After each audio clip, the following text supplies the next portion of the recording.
L'idée, c'est de saisir une opportunité qui s'étale comme ça pendant un mois et qui va permettre à toute personne qui a en tête, qui a l'envie d'arrêter de fumer, ou en tout cas qui se pose des questions sur sa consommation, de lui offrir une opportunité d'arrêt du tabac et de centraliser à un endroit l'ensemble des méthodes qui existent pour ça. On ne peut pas faire arrêter un fumeur si on le culpabilise. Ça marche jamais. Et c'est même l'inverse qui se passe, puisqu'en général, s'il n'a pas envie d'arrêter de fumer et qu'il est stressé par une position qui serait moralisatrice, en général, il se met 2 fois plus à fumer.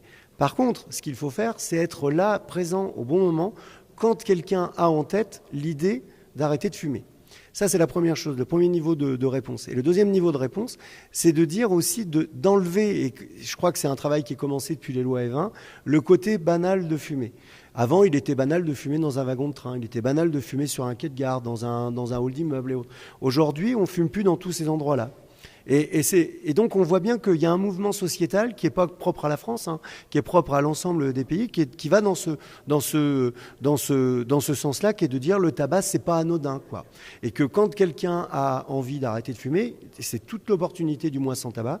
L'idée, c'est ça, c'est d'être prêt pour lui répondre et de centraliser l'ensemble des données qui lui permettent d'attaquer ce projet de vie, quoi.